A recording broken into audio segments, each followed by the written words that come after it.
Hello guys, this is Cooldinos and welcome back to another video.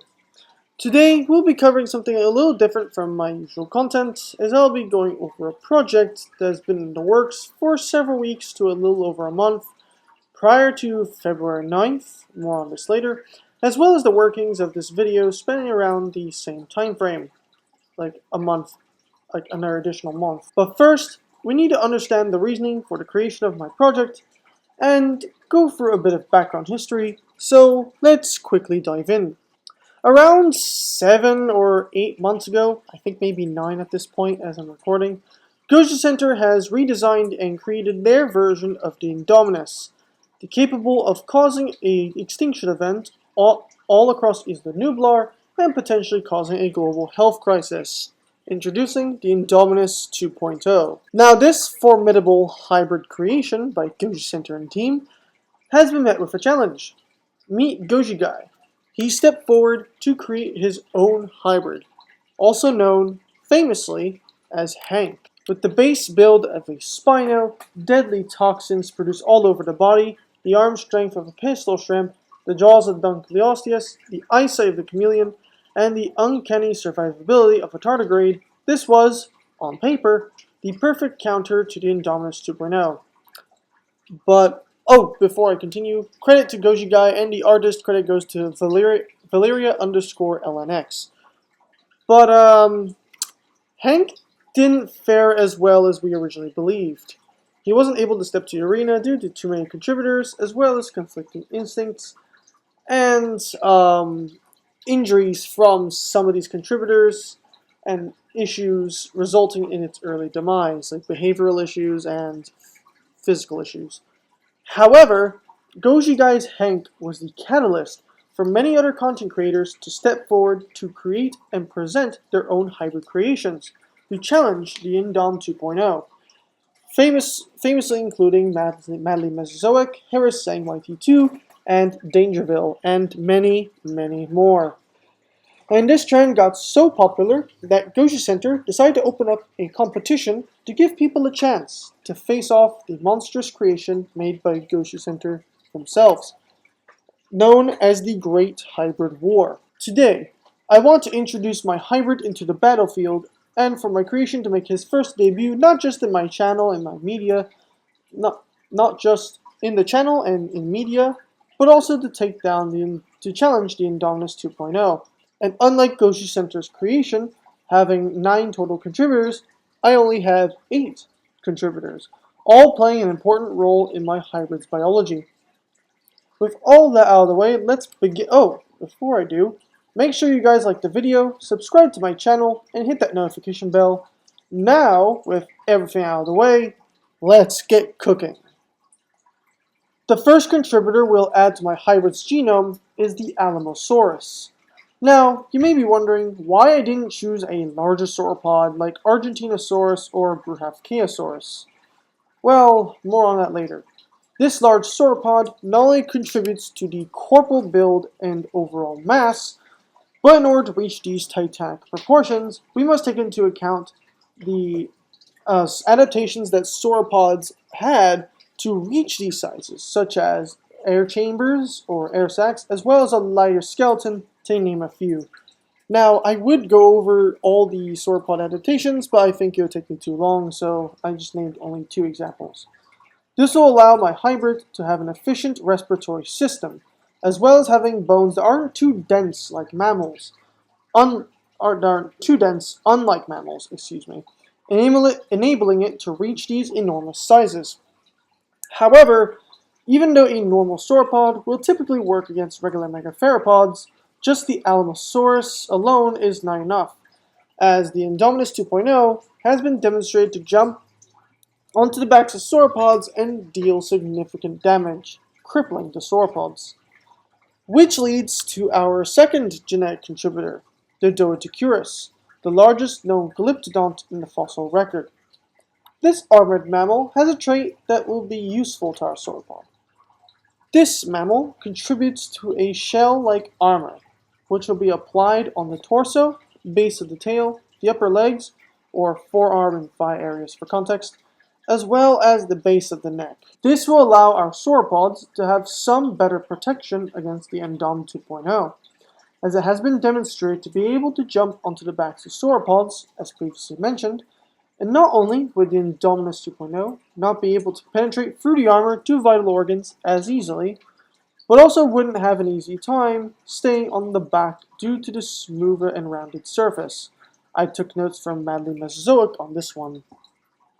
The third genetic contributor for my hybrid, for multiple purposes, is the Asian elephant, or the Asiatic elephant. This elephant will contribute to a larger brain size, meaning the sauropod's intelligence will be enhanced greatly, as in the real world, Asian elephants have been shown to be slightly smarter than their African bush cousins, or African bush elephants, and thus will be able to think and strategize to some degree, as elephants wield problem-solving abilities equivalent to that of dolphins. The elephant also contributes to feet padding, which serves as shock absorbers, assist with weight distribution, and even feel and detect vibrations within the ground for up to over a mile, if I remember this correctly, as well as the ability to make less noise whilst walking. With this animal also comes with more sophisticated social and family structures, as individuals, in the case of our hybrid, will be led by elders of the herd, mostly at least one or more matriarchs, but typically consisting of one patriarch within a given herd. More behavioral and dietary studies and information on this hybrid in a future video. The last thing that the Asian elephant contributes to our sauropod is thermoregulation, as elephants are masters at maintaining a constant temperature called homeothermy, provided if they have an adequate amount of food, water, and shade. All these traits will greatly help our sauropod, as it will be located within the tropical environments of Isla Nublar to fight our opponent, and to detect the Indom 2.0 faster than Gauche Center's creation can detect the sauropod itself. This will be a key advantage to our sauropod. There is also one hidden trait to the elephant that I'll not say right now, but I'll give you a hint. A certain body part of the legs that is analogous or similar to a human kneecap. The fourth organism that will contribute to the hybrid's overall genome will be the Stegosaurus, or Stegosaurus ungulatus. Now, you may be wondering if I'll be using the dorsal plates or the phagomizers, or the tail spikes, from the stegosaur itself.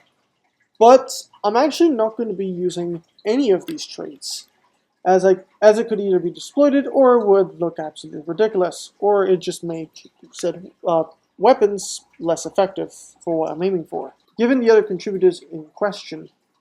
However, I will use one trait that is typically overlooked the majority of the time that is present within the Stegosaurus genus, within the other competitors.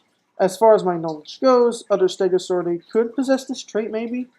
The gular armor, or neck/throat armor, which will actually allow the sauropod to have additional defense along the side and maybe along the front of the neck. That may perhaps be the most vulnerable if it wasn't applied. This is due to the Indom 2.0 being demonstrated to use sharp spear-like tools, either made of wood or metal. It's not real. We're not exactly sure. Thanks to the great ape DNA. Hence why I chose the Stegosaurus throat armor to protect the vulnerable neck area. The fifth genetic contributor that I'll be presenting, and the last herbivorous animal to my hybrid's genome, is the Ankylosaurus, or Ankylosaurus magniventris. This armored dinosaur has several features and traits that we'll talk about. The first being, theoretically, the enhanced tail musculature, allowing our sauropods to use its tail as a defensive weapon. The reasoning for the extra musculature is so our sauropod can use said tail as a weapon without breaking the bones within the tail of the sauropod and preventing damage to the muscles and the bones. The osteoderms from the Ankylosaurus, the armor, can also be applied towards the end of the tail, as well as the front legs for further protection. It is not confirmed, however, whether Ankylosaurus had osteoderms on its hind legs, but it has been speculated, such as the bottom art piece right here.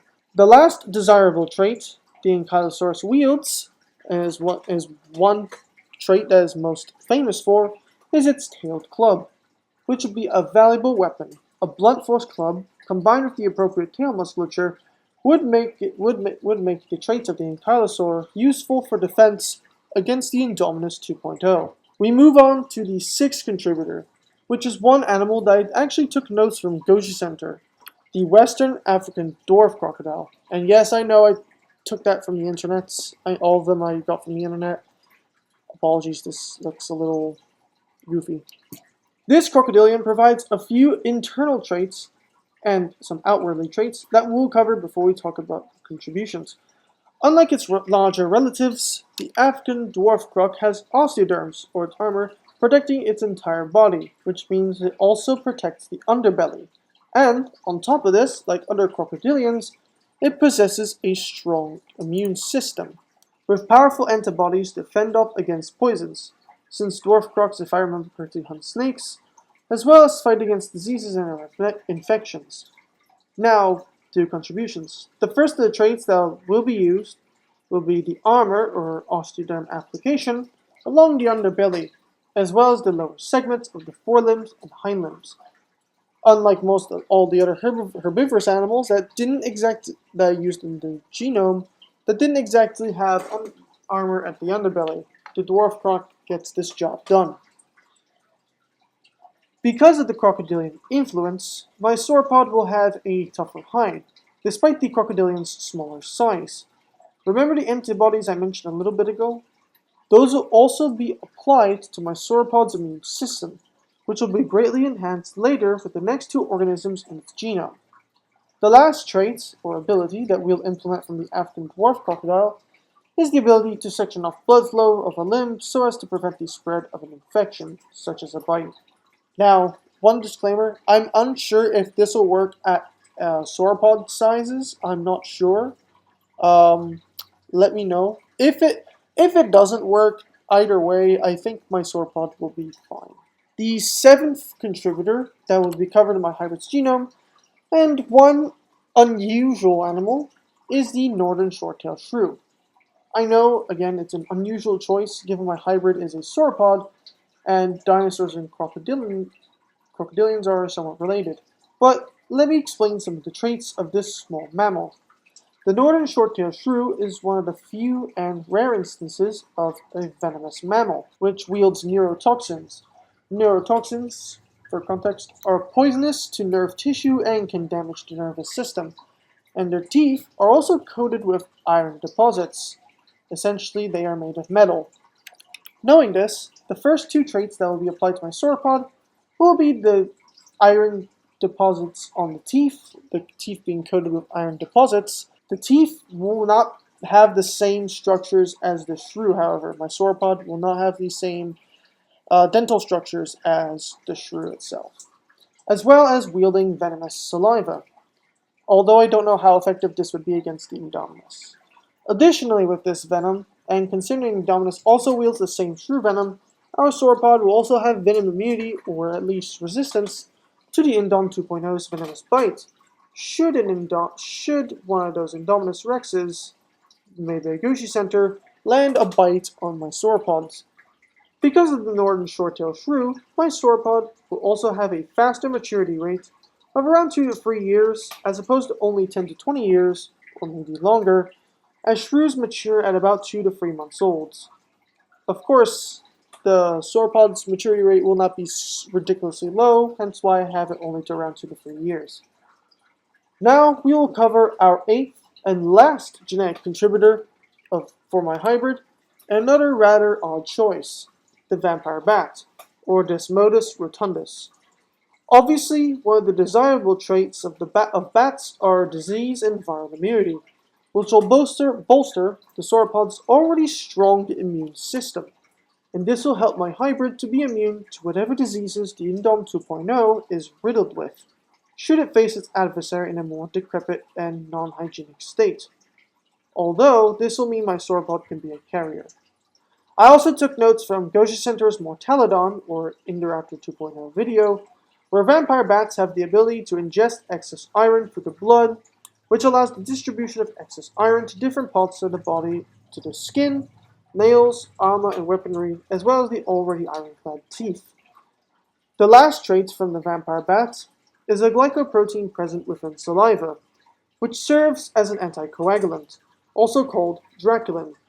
This will be present along with the shrew venom within the saliva, and another additional note, the draculin from the vampire bat is not venom, but like the neurotoxins found in shrew saliva, the glycoproteins are located within the bat's saliva. And that wraps it up for my hybrid's entire genome or genetic makeup. And with all 8 of these organisms contributing to the overall genetic makeup of this hybrid war contender, I present to you David, the representative of his species, the Alamochilocurus pastoris, which means the Ojo Alamo fused-tailed lizard, the loving shepherd.